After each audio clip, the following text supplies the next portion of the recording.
Thank you for downloading this in-ear entertainment podcast. You're listening to Shakespeare's Sonnets.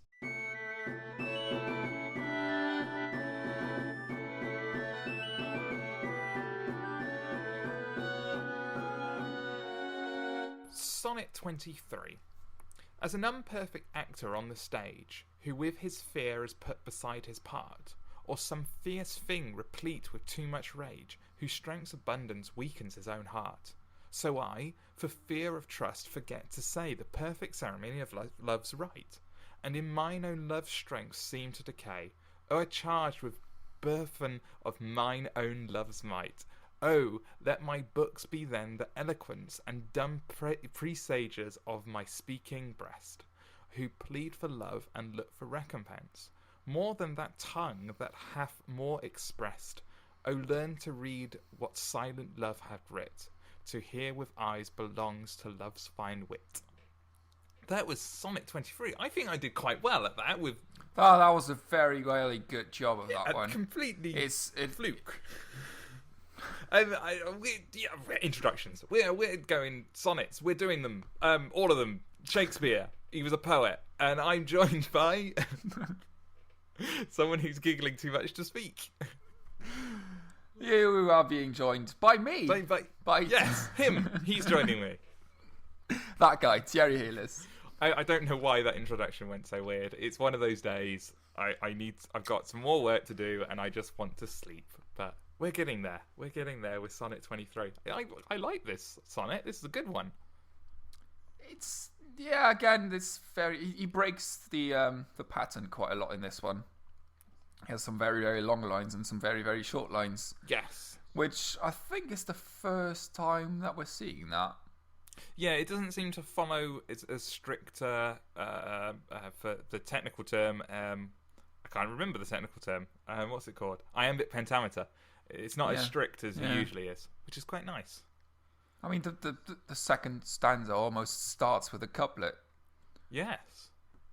Which is weird. Should we tell people what iambic pentameter is? Does that just in case people don't know? Basically, when you write poetry, you can have feet in a line, and they're called feet. And it's kind of the pattern of the line of the poem. And so pentameter means it's got 5 feet in a line, and the iambic bit of it means that the foot has a stressed syllable and unstressed syllable.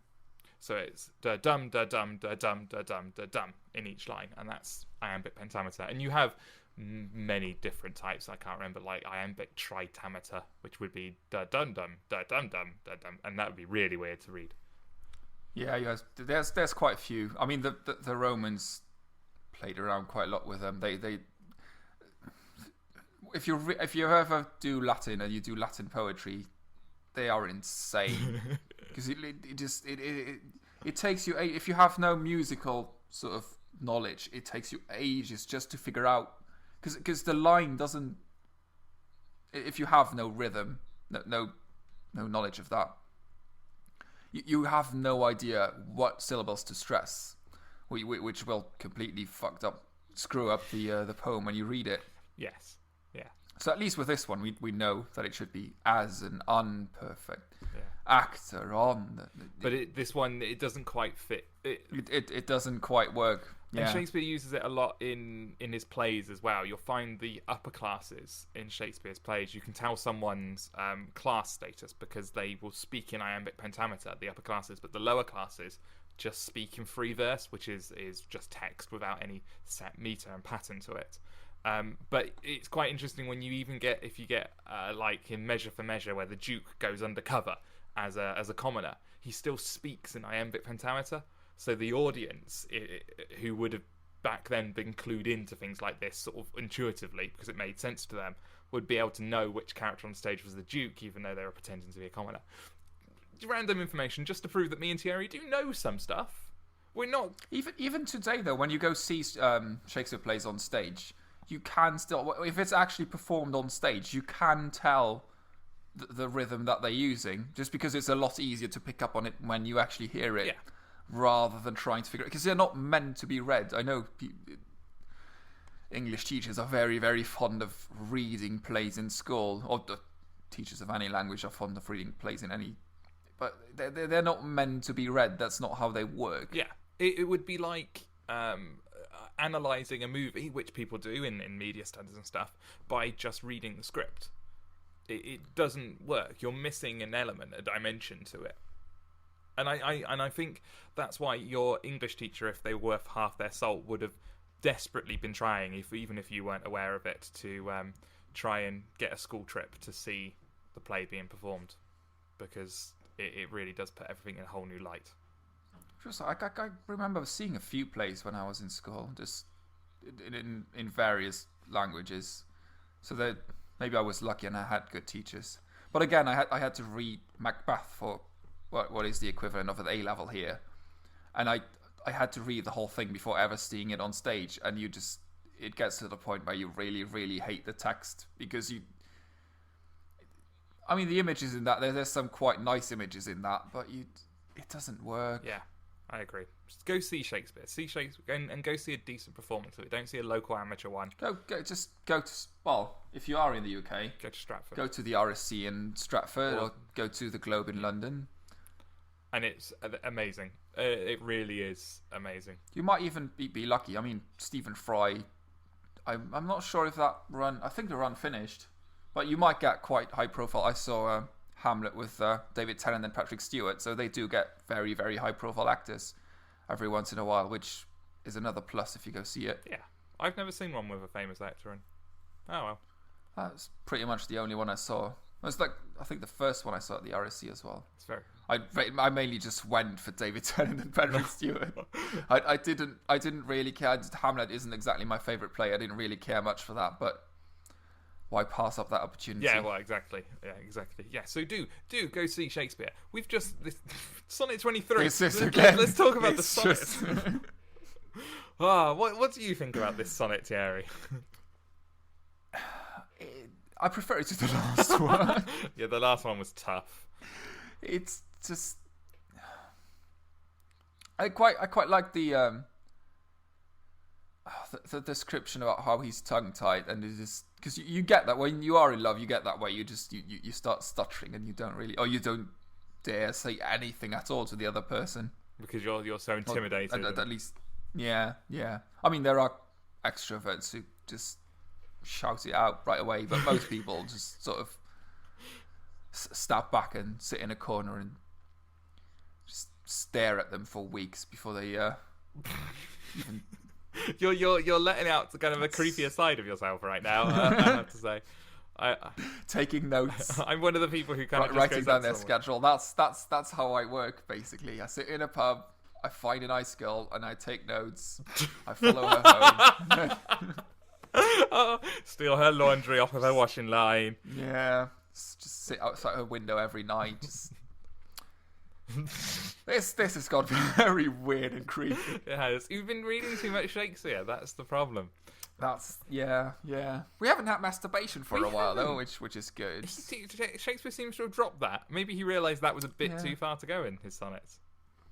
Or it'll come back. Maybe he needed a break. He's taking a break from the fierce masturbation, and it'll come back later. Okay.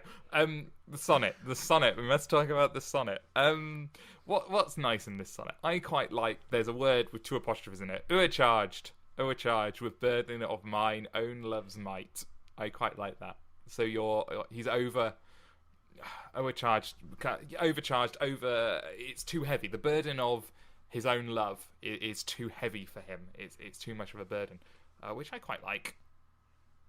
I like that. Just to screw with people a little bit more, he wrote burthen instead of burden. And it is the same, or is that me? It is the same. It's just Shakespeare being Shakespeare and annoying readers. Yeah. Does it have a slightly different meaning? I don't think it does. No. It's just an archaic word for burden. Excellent. It's just yeah. Yeah. Because you get through overcharge and you go, I'm good now. And then 2 words later you're like, burthen. Oh. But 2 lines later, you do get to say dumb presagers, which is quite a nice phrase. Dumb presagers of my speaking breast. It's an interesting line. I think that my speaking breast is something that I find a little bit weird. I presume that's his heart he's talking about. His heart spilling all his secrets. My speaking breast. It's slightly weird image to have. Yes, I mean, I suppose listening to your heart is a weird way of putting things, but I think it's my speaking breast is just. I just have a weird image where his chest just starts talking. And I think it might be slightly weirder to us because unless you're in the medical profession, breast is solely a word for female mammary glands. Yeah. That was a nice way of putting that, wasn't it? For tits. Tits. But we don't tend to refer to male because we tend to call them pecs. I've got pecs, not breasts. Or moobs, depending on how fit you are. How big they are, yeah. So I think that's probably why that sounds slightly weird. And dumb presagers, though. Presagers being... We looked it up before because we were a bit confused. It's not someone who, comes along and sprinkles sage in your meal before you're ready. It's people who... Sorry. Making myself laugh. That's so bad. It's people who tell the future. It basically means to know in advance. Yeah, it's precogs. Basically, it's old people in Shakespeare's time yes. in gooey chambers with Tom Cruise running around. And then, that's basically what happens. Shakespeare has precogs somewhere in Stratford, and he's just running around the UK. Solving crime that hasn't happened yet. Shakespeare's secret identity. And then he falls in love with one of the people he's supposed to arrest. See. And all hell kicks off, and and then there's a minority hilarity report, ensues, and things get confusing, and then the movie has a disappointing ending, and I can't even remember the ending of the movie. That's how good it was. He ends up having an eye. He's got an eye in a bag that he's running around with. Oh yeah, doesn't he have them? He gets from some weird Asian. Yeah, he has his eyes replaced, and then he has his eyes in a bag, which for some reason, even though he's been fired from his job. They are tracking him down for a precog murder. His eye retinal scan still allows him access to the super secret police headquarters. Because that they wouldn't afford. Should we take him off of the access list? No. Okay, brilliant. I hope there is a cut scene somewhere on the floor of the editing room where they actually did that. They're just two people, just two clerical officers sitting there in front of the computer going, shall we take them off? It's just too much work. We have to go into the database and look for his name. Just leave it.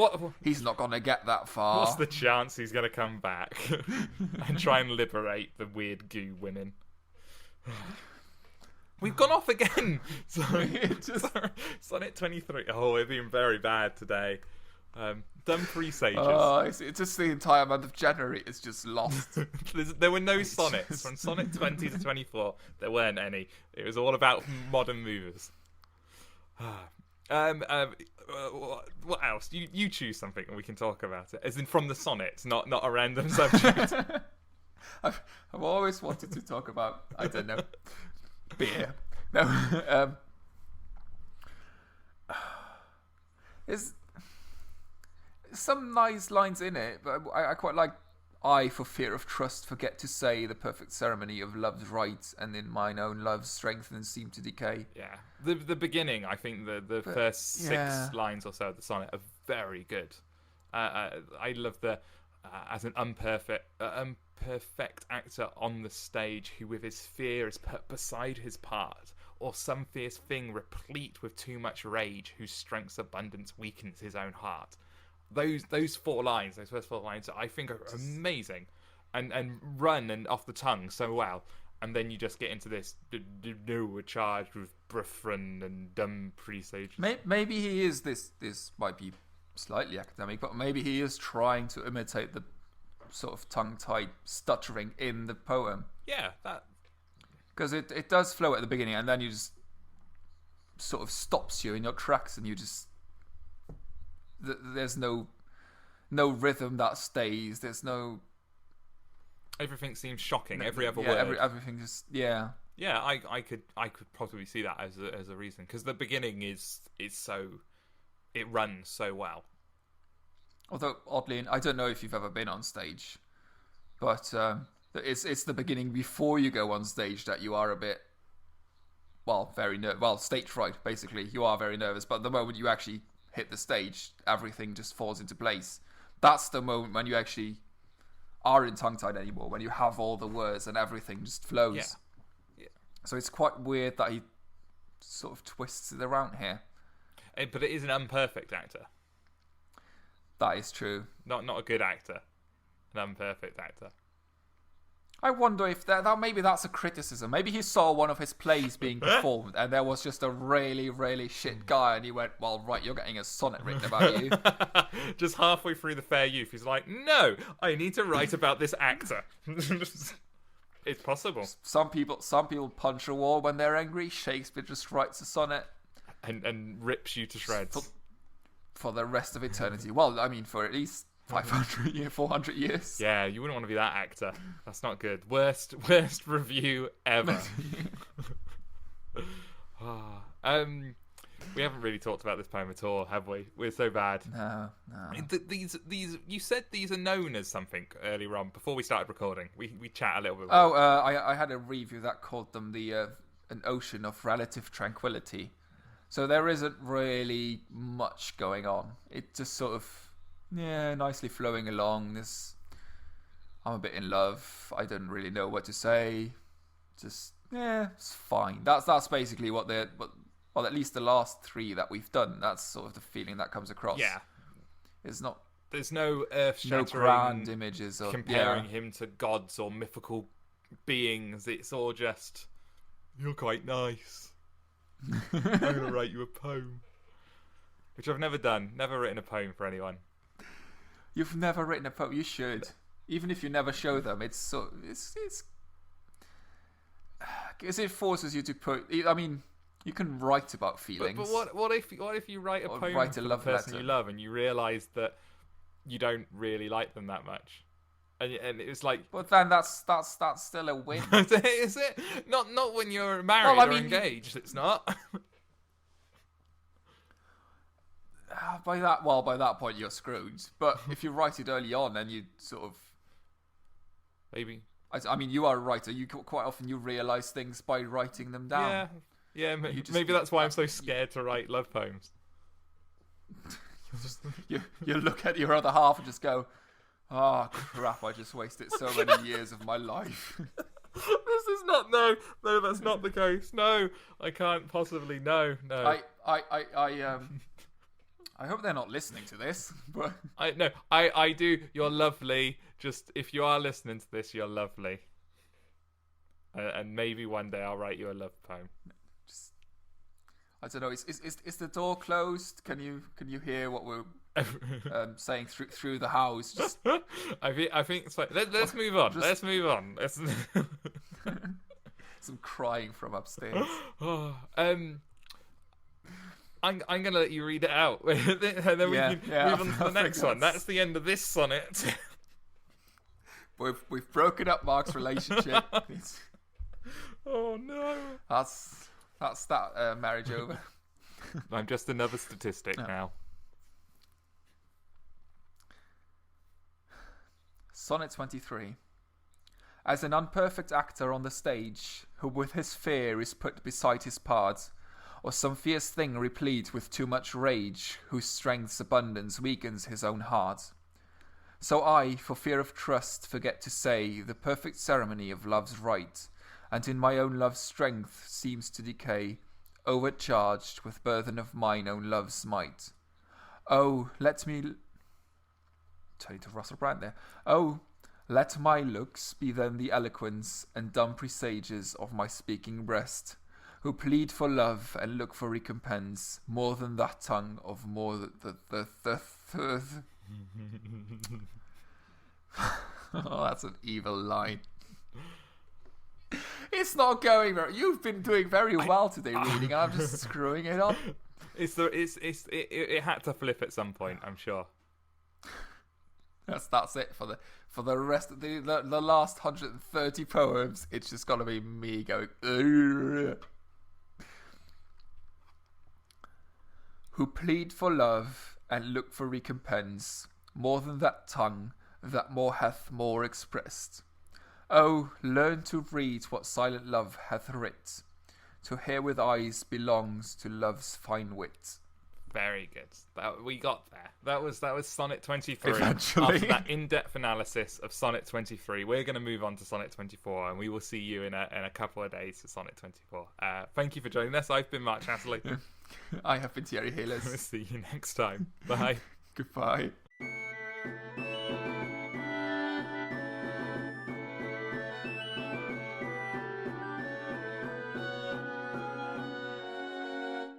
You've been listening to Shakespeare Sonnets with Mark Chatterley and Thierry Heles. This has been an In-Ear Entertainment podcast. To listen to other podcasts or find out more about In-Ear Entertainment, go to www.inearentertainment.com.